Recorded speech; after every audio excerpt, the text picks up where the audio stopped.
Welcome back, hunters! I'm the Survivalist, and we return to a weekend of Monster Hunter Wilds in order to prepare for Title Update 2 coming in 4 or 5 days or so, or even less. I'm trying to think of, comparison to, recording time when it's going out. Basically, it's going to be up in the weekend after these 2 episodes go live, so my thing is to prepare for Title Update 2 with the return of Gallagher, who I am very excited to see, as well as whatever else might be included in that Title Update. We're going to try going after all of the 5-star Apex, or 8-star level 5 Apexes. I think that's the best way of describing it. When I go to the investigations, we'll take a little peek at that. So I figured that'll be a good warm-up. We're actually going to take a spread build out for all of it, see how we do with it. Talk a little bit more about the game in general, and the spread build and stuff like that, and just enjoy some more monster hunting. Now, I know there's a lot of division right now about Monster Hunter Wilds, about, the mostly negative and overwhelming negative reviews coming in about it. And in my take on it, for those that are leaving the negative reviews for the performance not being up there, I think that's justified. The game has been out for 3 or 4 months. If you do meet all the minimum hardware specs and everything for it, then it should be running better for some people than it seems to. And if you basically buy a product being told that, yes, this will work for everything you've told us, or this will work on everything which says the system should, and it doesn't, I think that does justify you being able to say, well, I'm leaving a negative review on it. Where's the fixes and where's the stuff trying to improve, address, and stuff like that. So I do lean with, for the performance issues, for the people who should be able to run it and have the hardware for it, it's not running as it should be. Yes, it's justified for the negativity to be there, and I think that is something that after Title Update 2, there has to be a hard focus and work at to make that the main priority is get the game running as best as it can for everybody who should be able to run it, and then look at trying to improve the next steps of another title update. So that way people can actually properly play the game and enjoy it for a while you have time to bake and make up and prepare another title update. When it comes to the negative reviews about the lack of content for Wilds, though, I don't lean it's as justified. I think this can kind of lean on Capcom a little bit because there's some thinking that Monster Hunter is a live service game, but I don't really think it is. It's never really had anything like a battle pass or seasons or stuff like that to really merit and say, it would be live service in my opinion. Yes, it has these event quests that come out every so often, but it's a case of it's more just other ways to change up a little bit and small rewards here and there for a little incentive to check back and play and then drop and leave as you want to. Monster Hunter's never been a you have to do daily, always here, always present for everything. So that's my leaning. Its performance, it does earn the negative thing, and that should be the focus for the next updates, fixes. That's where all the hard work should be put into. But for the lack of content side, I don't have any issues with that. I think Wilds, it's doing alright. I think one of the big reasons why it feels like Wilds doesn't have as much content is you don't have an RNG grind like you used to for things. For Base World, to get your decorations was all down to a lot of luck of going after certain hunts and certain quests and seeing what drop. Here, though, you can get your builds all basically built together and put, because decorations are very generous in what you get. There's not a lot of RNG mechanics for so many things. They've stepped it up a fair bit there, and talismans and such help with that too. So I think it's the case is, instead of, there's a lack of content, it's just that they've streamlined how it's delivered compared to how Base World was, so it's easier to roll through it pretty quickly. So with that said, I think we're good to head down and first we'll get ourselves something to eat, so that way we are fully prepared for the hunts ahead. And we've done, for our 8-star, 5-threat level Apexes so far, we've done Ray Dow, we've done Arkveld, I'm pretty sure. We will revisit Gore Magala after I got squished and mushed into a fine paste by it. So we're going to work at tackling Uth Duna, Nu Udra, Jin Dahaad, and probably try a revisit for Gore Magala, though we'll have to see how that goes. I actually think I might actually have to change instead of a spread build going into an elemental build for it, but we'll see. For now, though, with the other Apexes, I do want to try the spread build more, talk about it, highlight it. And so I know it's one thing where it's a lot of people dismissed spread, and I don't think it got a lot of notice or notoriety after the update that, helped bring it in to be more feasible to use. So we'll just change that to spread and talk to our quest counter here and see about our investigations. Because I've got, yeah, there's 8-star, 5-level Jin Dahaad. Right now we've done. I'm pretty sure Mizutsune had that beforehand, so there is an Uth Duna, and a Nu Udra, and Gore, and Jin. So we'll probably try to tackle at least Uth Duna and Nu Udra this episode. And we'll head... let's go up... Yeah, we'll go over there to start this off. Now, for how I would probably rank Wilds, I don't think it's as good as Monster Hunter World was. And I'd probably say there are a few things that could have been done much differently. One thing I'm actually curious to hear, I don't know if I have anybody who does watch Monster Hunter plays it as well, but is if you guys really change up your weapons mid-hunt since you can, like, bring a secondary weapon with you on your Sacred. The only thing I can really find is, like, say if you were going after trying to get tail cuts or knock the monsters out, back and forth with the weapons, because to be honest, it just doesn't feel like there's too much of a draw to switch things out on the fly like that. If I'm going to, I'd probably just head back to camp and change our build up a bit more.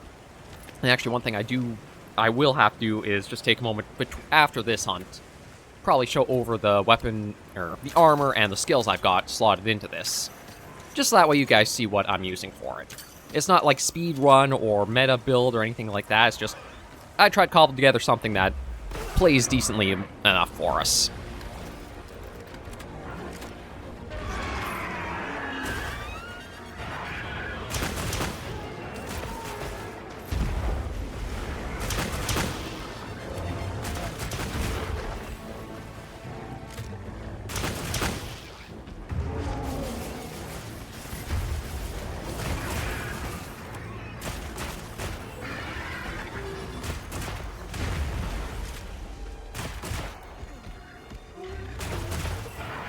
Of the Apexes, I think by fight-wise, Uth Duna might be my favorite, just because it is pretty fun to go up against the big floppy fish sumo wrestling around the area.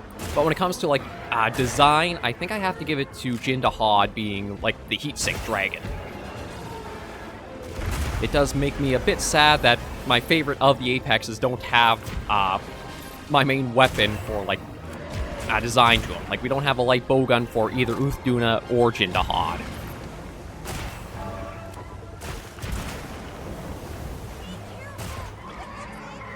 Okay, so that's ticked off now.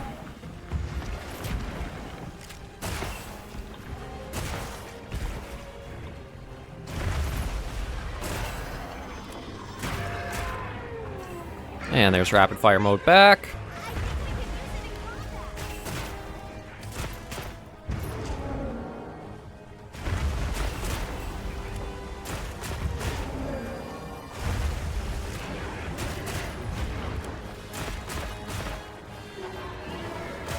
Yeah, one thing about the 5-star Apex, or 8-star, I gotta figure out, like, a good way. Maybe we'll just do, like, the Prime Apexes for a description for them. But they are very wound resistant. So unlike previous fights where you can get a lot of wounds pretty built up rather steadily, you're going to be slowly trying to get a lot of recurring hits in.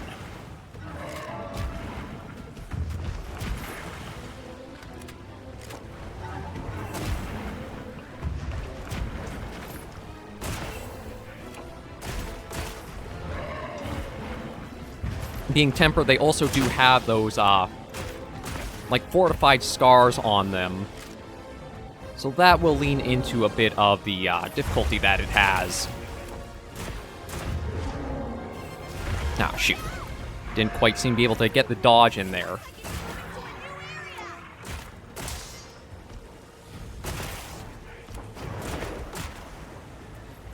Okay, which way are you going? Are you going up or down? Because I was going to say, if it's going down, we could actually use that rock there. But it doesn't seem like it will. Okay, so we'll follow... Or we'll take Aras and follow up. And go further from that. Now, when it comes to the Sacreds and following the monsters, there has been some talk that they sort of streamlined the hunting process for Monster Hunter Wilds, which I can kind of see with the maps being so big, but I feel like maybe what they should have done is have a combination of sort of like how the tracking system was in World brought over. Where in the case is, like, until the Sacred really has the scent of the monster well in hand, you might have to find a few tracks or such of the monster on the maps before you'll have, like, the auto-homing that you can get for it. I know there might be some people who prefer the straightforward method of just being able to hop right on and zoom right to the hunts. But I do admit, I feel like it's a little weird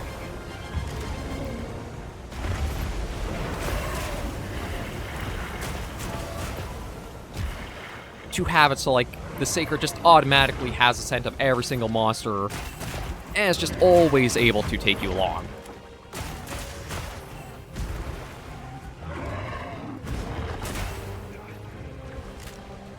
We'll get the special ammo prepared. Ooh. Is there a turf war? Or are they just... No, I think they're just angry at each other.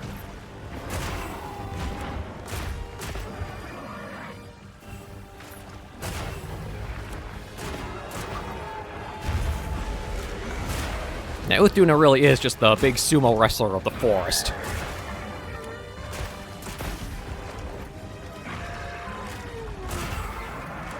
And while it is distracted with the Doshagama,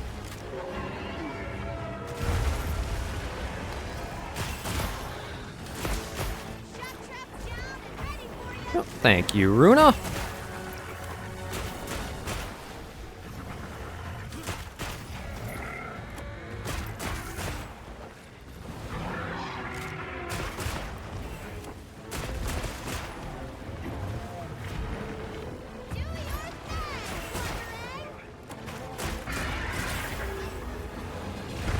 Yeah, that veil can be hard to get through for shots, but... Okay, one of the things I also want to talk about for, like, using the light bow gun, I kind of feel like its own intuitiveness for, like, what they try to do for some of it makes it a little unwieldy at times, too. Like, when it comes to using the rapid-fire mode and disengaging from it, it likes to automatically, oh, shoot. I thought I was dodging that.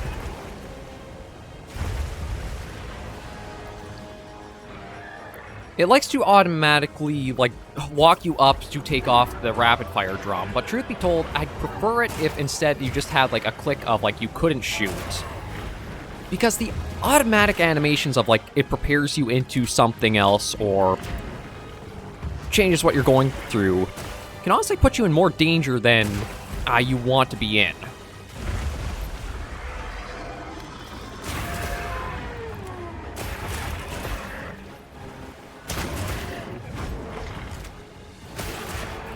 Like, sometimes it can be pretty handy, but I think I would still have it so you get these extra windows of opportunity to follow up, but you still have to put the input in you actually want to have happen.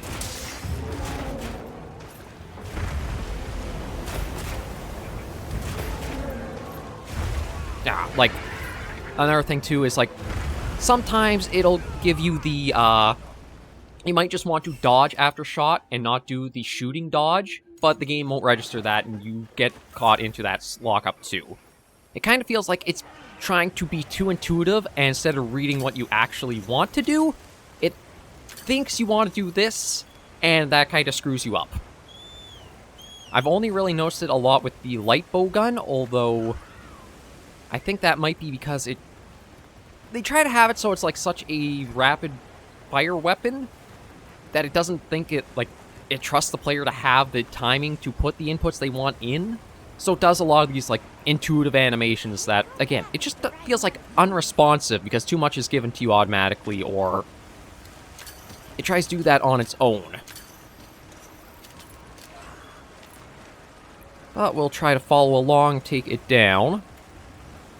Compared to how, like, some of the other 5-star Apexes is, I actually think Uth Duna is a bit of a light hitter. Like, I know I say that after we just got taken out by a cart there. But compared to, like, how some of them can be, like, especially Gore Magala, how that was knocking us around as badly as it did,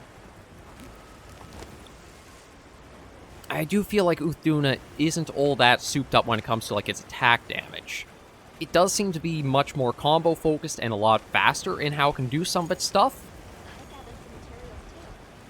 But it does seem to be a bit offset for what it truly does for like speed-wise, rather than it's going to keep really hitting you hard and heavy too quickly and too often.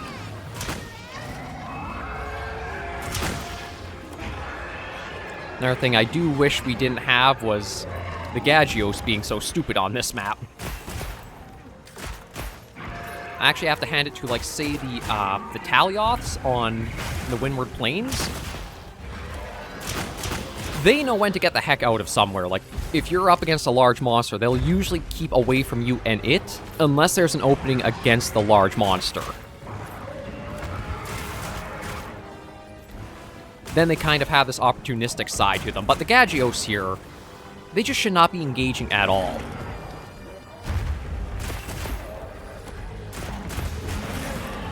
I know as they might get attacked, they'll, like, come after you more so, but it feels weird to have, like, again, the big apex of the area that would easily go after and probably get them down, and they just come around and try biting and nipping you.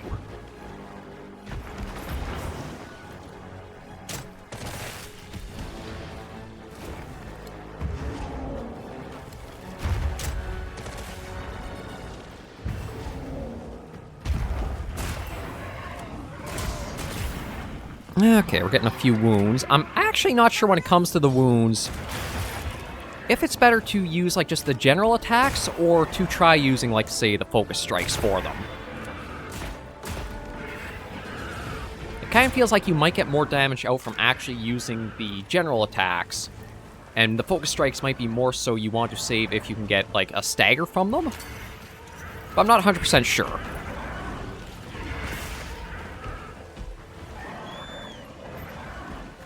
Okay, yeah, so you're going to dive down there, so we actually can make good use of that spot I had mentioned earlier in this hunt.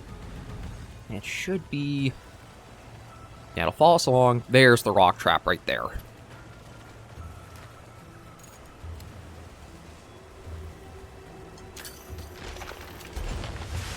There we go. Smack it right in the head. That washes it up for us.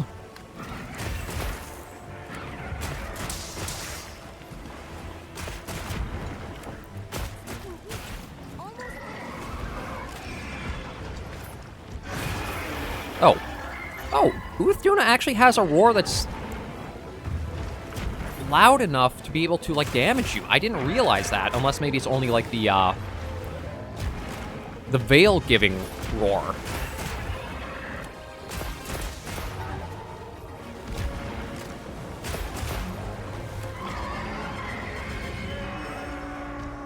Yeah, it might actually be the case. Maybe I want to use a focus strike because we have so many wounds now built up. There we go. That was 8-star, 5-threat Uth Duna taken down. Again, I think it's one of the funner fights because of how dynamic it is trying to avoid getting belly flopped in on. The waves can be a little annoying, but if you can actually learn how to read and ride them, they can help keep you out of damage and out of reach from it. Oh, nice water gem from that. That's, I think, another thing, too, is, like, it feels like the rare materials for monsters have been pretty generously given compared to other games, so you don't really feel like you have a lot of grinds trying to get the rare pieces for builds and such, too. But we'll wrap that up, and I will go over the build details before we try going after Nu Udra next. And again, this isn't like to try to speedrun anything. No. Well, that's an interesting shot, basically us rolling back from that. One thing I do wish is that we could fight the apexes with, more often without, like, having the inclemency present. Because, like, Uth Duna is actually really gorgeous with the coloring of the red, the blues, and the purples along it.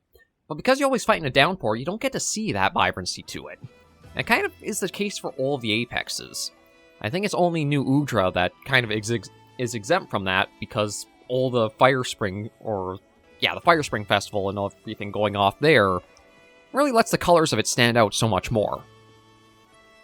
But before we head into Nu Udra's hunt, let's go over the equipment and the build. So we're using Nu Udra's light bowgun for the opening shot, and to give it the rapid fire of normal 3. This is spread build. I'm not really using the Faithbreaker here, which is for like normal 3 rapid fire. We've got Zoshea's head, chest, and waist to try to build up the Agitator and a little bit of recovery speeds, just like a nice passive with its 2-set bonus skill. Arch-Tempered Rei Dao's gloves for the 2-3 slots and the Vade extenders. And Mizutsune's legs for the 2-slot and burst, as well as an evasion charm to help us out for trying to avoid getting smushed by a lot of attacks that sends our way. Decoration-wise, it's spread and the precise ones to get the full precise skill, so that way, even with spread shot, we have a little bit more range to our stuff. Maxed out on burst, so we have 5 agitator, 5 burst. Evade window, we've got up to 4. Evade extender, we have to 2. We've got a couple of mighties in there, try to help offset the negative affinity from our light bowgun, and then a couple of tenderizers to help with that further. So again, it's not meant to be like all max output of such for it, but it's a nice little one that kind of helps keep you a little bit safer with the opening shot, helping for like how long the reload can be for spread shots. But now with Uth Duna done, we are going to the next, I was going to say aquatic fight, but truth be told, outside of, Uth Udra, I just think of water because octopus or cephalopod, but we'll now take this one on. And this one's probably going to be a bit more rough for us. Let me just see where the closest one is. Yeah, I'll probably go there for it.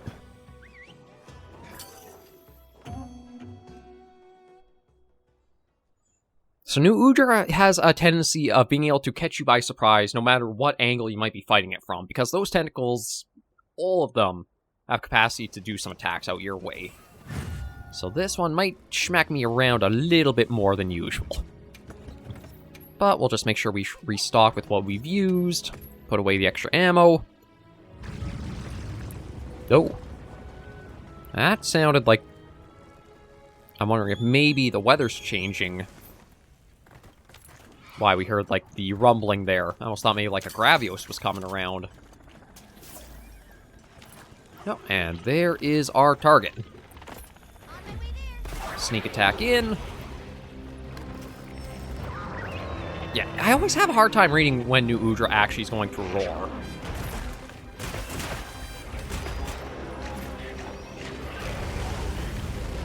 Oh, why can't I... Oh, because of the stupid lift railing there.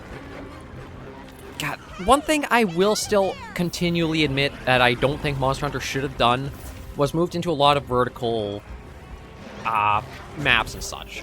Like, for Ultimate, having all those ledges and stuff, and all these weird slopes and angles for spots, I don't feel like it adds too much to the experience. But instead, actually can make it more frustrating trying to hunt at times. Because you guys know my experience with the bunny ledge, or the bunny hops when it comes to the ledges, how annoying I find them.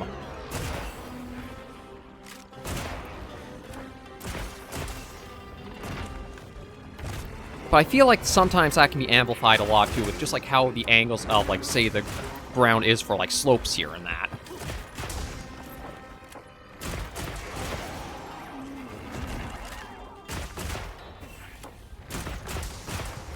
Ow.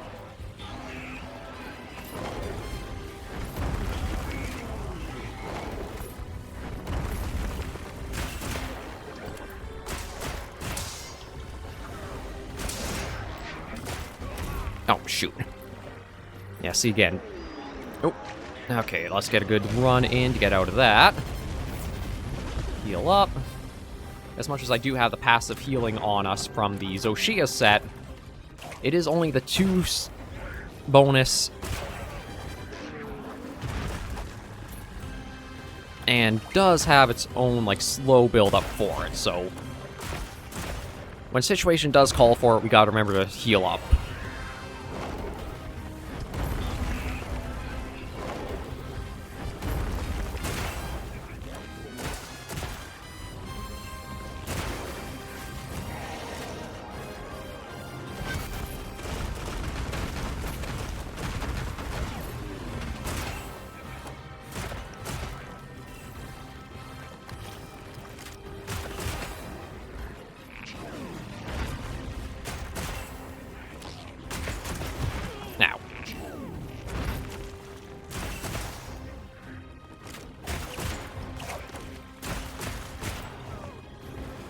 Now, when it comes to fighting Nu Udra, I'm actually...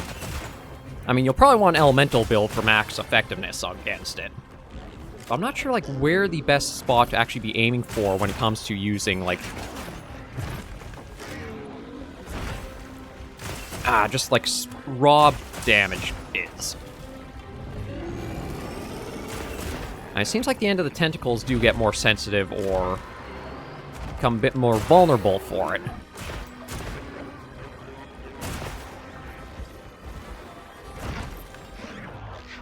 No.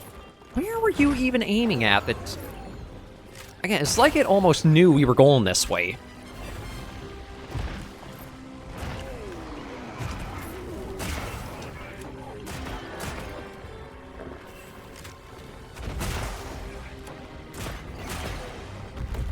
Oh, there's a knockdown.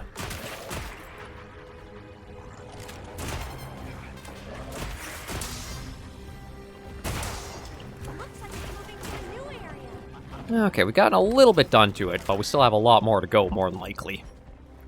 We'll top ourselves up with a little bit of a potion, and continue on.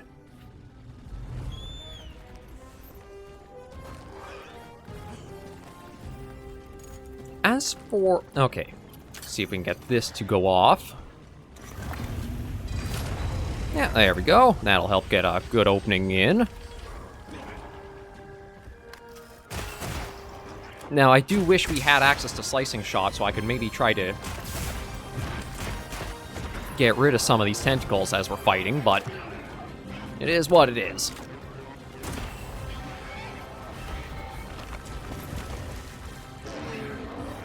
One, two, three.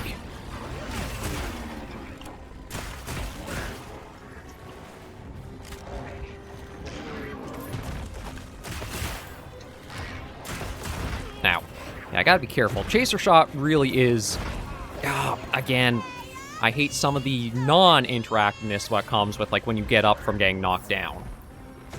It feels like so many of the times you get into these weird lags and stalls of, like, an animation is playing and you just don't have any input. That's only purpose is to basically punish you, when it feels like it doesn't really have any other thing else to merit it.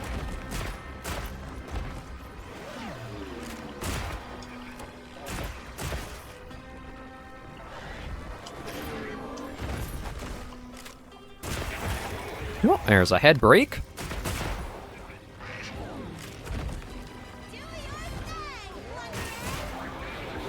Oh, got a knockdown. Yeah, the tentacles don't really get, Oh, might be able to get another wound if we can get the strikes there.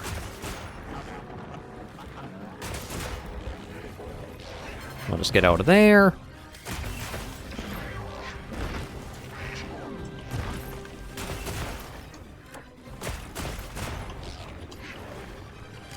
And, yeah. Oh. Okay, so that's the little twirl. Oh, maybe he's not able to actually do the, Again, have to let that do its automatic change out.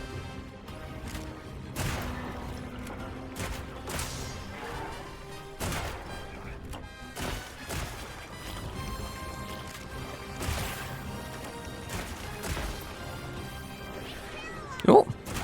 Yeah, work there, Runa.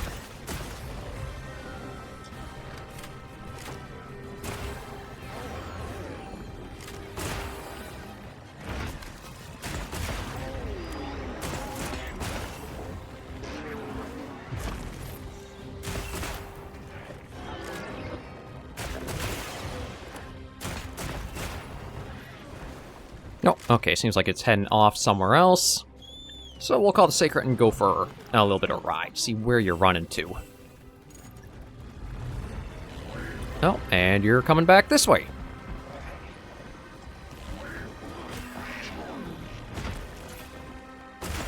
I wonder if maybe the food it was going for... maybe something else got it? Yeah, there's sometimes the behavior of the monster's a little strange, too. Like, I can understand, okay, if they're enraged and they leave the area, when they do get to where they're going, the enraged stat will draw them right back to you. But things like that, where it seemed like he was coming up here for something else, I don't see why I kind of did that comeback and then going forward again. Let's see. Try to get some wounds made up. And let's get those in. Da-da-da-da-da-da. Boom!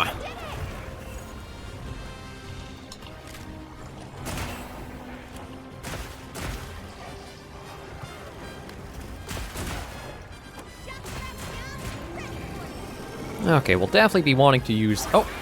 I was gonna say, we'll want to use that, and it went right in for me.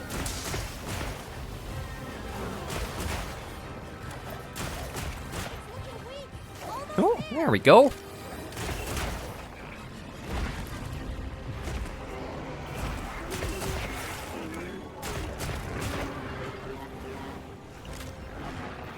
See if we can get a wound break here. There we go. Okay, not enough to get a full stagger off, though, so he's going to manage to get out of this area. We'll continue along, though, and see where it gets.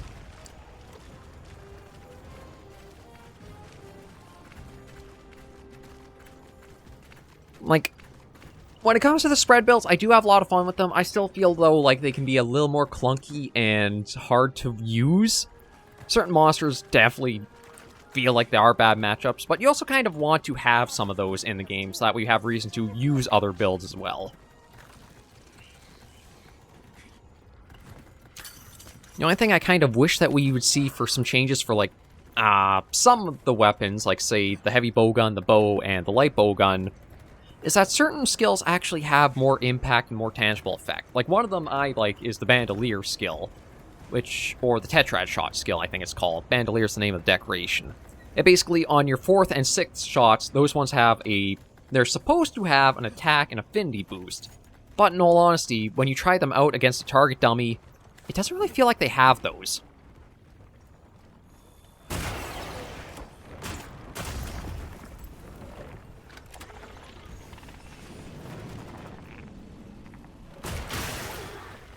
It feels like it doesn't really have an impact of, like, say, maybe 2 or 3 more damage per go on it.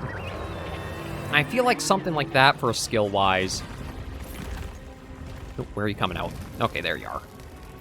Something like that should feel much more tangible. It has an impact, given you do need to try minding how you're using it. Like trying to count shots and making the most of your openings with it.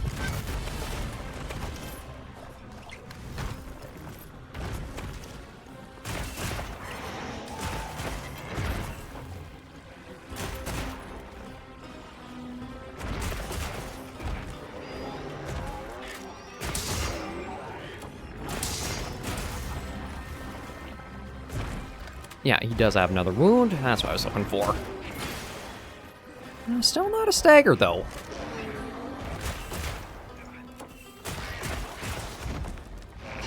Seems like Runa's managing to get his attention for now, so we can put that to good use.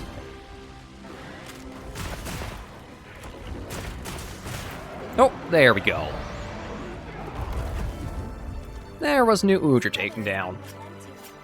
As long as you can get the timing of, like, how the tentacles come out and read the combos of them, he's not too difficult, but he does hit fairly good when he does connect, as we saw. We just kind of got lucky we were able to get some openings, and his focus was more on Runa, so he wasn't able to give us too much of a beatdown. Next episode is going to be the interesting one, because we're going to go after Jin Dahaad and Gore Magala. And Jin can be a little bit... It's very easy to read what Jin's going to do, but it's also one where, at the level that it's at, it does hit pretty strong. But we'll take all that. I kind of wish also Monster Hunter Wilds had a better photo mode. Like, it does have a photo mode, but it feels like you basically need to use mods in order to get full range and access to what you really should be able to do. But that's something I don't know if I can really show off all that much. Like, if we do pause game and we do a photo mode, you can't even move the camera in this mode. I think the only way you can do that is by actually going into this photo mode and then changing your view mode, and then you can turn and move the camera as you please, which, again, feels weird to have that denied. I can understand, okay, multiplayer, we can't have that all, but you have a designated single-player mode. You should open up, if possible, for, like, more photo mode use or access. But with those 2 hunts completed, we will end today's episode right here, and then we have a couple more to go after tomorrow. And then, again, I think it's Monday or Tuesday, Title Update 2 drops, and next weekend we will be going after Gallagher and whatever else Title Update 2 brings. But for now, thank you all very much for joining me on this episode of Monster Hunter Wilds. If you did like the video, be sure to give it a like, and if you have any comments, tips, or tricks, be sure in the comments right down below. Until I see you all next video episode, Hunters and Survivors, please remember, as always, to take care, stay alive, and happy hunting.